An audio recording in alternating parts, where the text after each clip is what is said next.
respect the other person, retreat from the distractions, and the third one is to remove the barriers. Now, this gets a little touchy because sometimes we discover the barriers might be us. You know, discovering the important things isn't going to happen if we have a predisposition to our own way of doing things. Especially if we have experiences and successes from the past that we keep leaning on, and we may not be as open to new ideas or suggestions from those around us. The barriers also might be motivation or attitude. Think about that. Motivation and attitude could be the greatest deterrent to effective listening. I wrote this in my journal one day. I want to share it with you. We hear what we want to hear, and we don't hear what we don't want to hear. Without the proper attitude or motivation, there is no possible way we will hear, let alone comprehend what the other person is communicating. You know, many people are ineffective listeners because of their lack of concentration and their attention, or lack of attention.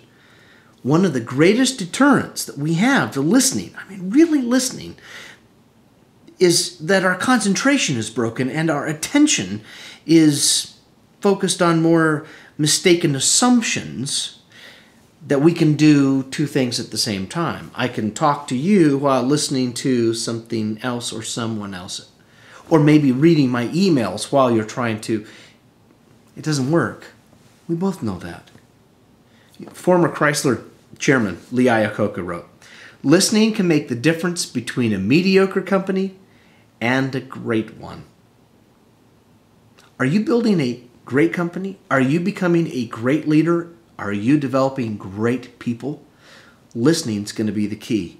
And General Stanley McChrystal, heard him say this once, it really caught my attention. He said, "I came to believe that a leader isn't good because they're right.